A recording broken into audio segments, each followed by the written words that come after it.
singakanani ngobekeze Sitazami singakanani ngobekeze Sanibonani ugogo Mseleku lo okhulumayo niyamazi ugogo Mseleku ukuthi uma ezala kunina usuke ezokhuluma izinto ezibalekile nenisuke nizidinga kakhulu sengisho ukuthi ke namhlanje enginizela nako ukuthi ngizoqaphelisa abantu laba abanenkinga kodwa baloko beyiziba engisho ukuthi musu kuziba inkinga yakho oyibonayo ukuthi unayo ngoba ngalesi sikhathi uyiziba okusho ukuthi wena lenkinga yakho ufuna ikhule ngesikhathi ikhula siyogcina ingasakwazi ukulapheka kanti sengabe uyibambe inkinga onayo ngoba usukuyazi uhleli nawe uthulile uthentu ngalesi sikhathi uhleli uthi cha ke ngiziba kancane imali angina kodwa ikhono oyitholayo ngokuthi awufuni ukuthi usebenzise leyo mali ulokuthi hayi ngobuye ngibona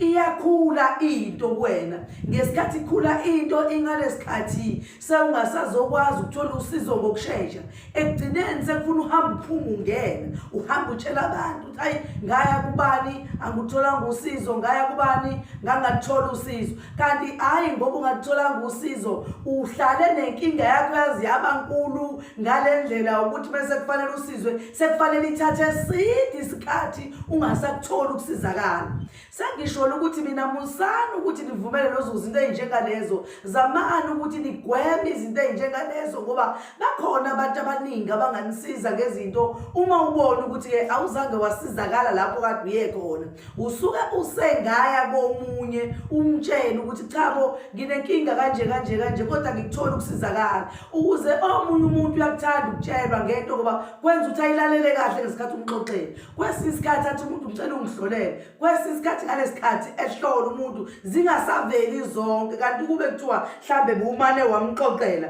wena uzoxoxa konke yena kukhona azosho mhlambe bese kuyasala uyayibona leyo nto ebekungafanele kusale ukuyibona mhlambe okuhambisana nenkinga yakho kanti kube kuthiwa wena umane waxoxa sonke isitori sakho ngabe yonke indaba yakho izwakalile ugobela lo khuluma nayo wabona ukuthi kufanele enze njani ngisho ukuthi musani kuyithambisa nezinkinga nihlale nazo nithule nithi ntu nikhona sengigcina nikhohliwe izona engifuna nje ukunazisa kona ukuthi njengoba nje mina ngizohamba ngiye eGoli ngicela ukuthi kungabi khona abantu abazosala bangatholi usizo ngoba egcineni uzothi umuntu sengibuyile athi umuntu awukwazi wakude wegogo bengilifisa usizo nkosami kodwa uzanini ngalana ngimtshela ngithi hayibo kade ngilapho mina thawa ngizwanga kade ngimemezela inyanga yonke ngazisa abantu ukuthi cha bo abantu nabaseduzane nabangabamngamathi kodwa lapha kukhona ngaphakathi nendawo neGoli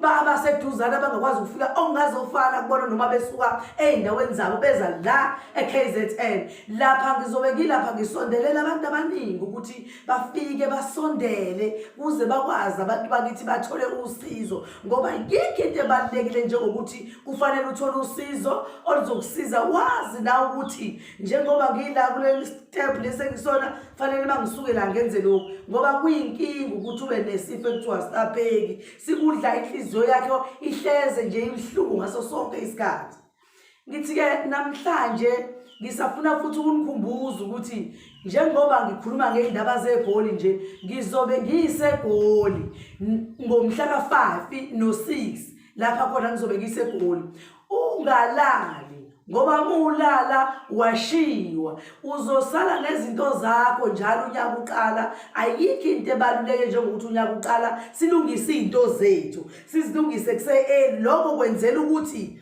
unyaka nje uqala nje sibone impilo ukuthi ihamba isiphathelani kulonyaka ngoba unyaka nonyaka kukhona lokho kwenzakala unyaka nonyaka kukhona lokho kwenzakala yabona ngisho ukuthi phakamani yusana amasokisi nikwazi nenzazi ukuthi ninenkinga nizilungise inkinga zenu ukuze zisolveke kuse uze na ugade unyaka uyophela ukuthi uphela nani yini le ekuphathele wona unyaka ayikho into ebaluleke njengaleyo. Even ngisho abantwana bakho ufuna ukwazi ubanakelele ngoba uyazi ukuthi umuntu uma ebona ukuthi wena unenkinga noma ushayeke noma kwenzekalani uyakwazi ukuthi akukholise ngengane yakho noma enze lokho azokwenza emntwaneni wakho ngoba wena kuthiwa ushayeke. Yingakho kufanele ukuthi uma ukuthi wenza into evikelayo wenza into ezovikela ngisho abantwana. Yingakho ngesinye isikhathi kuthiwa kubalekile ukuthi uliqinise ikhaya ngesimanga sokuthi kufanele kuvikeleke wonke umuntu. Even ngisho ngathi unemfuyo ekhaya lakho kufanele nayo ivikeleke ngalento oyenzayo phakathi ekhaya ukuqinisa ikhaya elizovikela wonke umuntu phakathi kwaleli khaya. Ayikho into ebaluleke njengalonto ngoba ungenza yonke into uthole ngathi into zakho azilungi kanti izinto zakho ziyalunga. Wozani kaGogo Mseleku. uGogo Mseleku hayi khona izinto ezingamhluli inhlobonhlobo ngaphandle kwezinto angakwazi ukuzenza kwayibona. Akafuni ukuqamba mangakhulume ngezinto angakwazi ukuzenza athi uyakwazi ukuzenza aqambele abantu amanga. Lokho engisuke ngikhuluma ngakho ngoba ngikwazi ukukulungisa. Angikhulumi ngengakwazi ukukulungisa. Engisho ukuthi kufanele nilalele uyilalele nawe inkinga yakho ukuthi cha ke la lo uqondene nami ke manje uGogo Mseleku le nkinga lekusho ukuthi yena angangilungisela. Kanti ngempela futhi uma usufikile ngizokulungisela. Ungakuzusho ukuthi usuhlulekile ungakafiki kaGogo Mseleku. Woza kaGogo Mseleku ubone ukuthi ukuphatheleni, ubone ukuthi yena wenzani.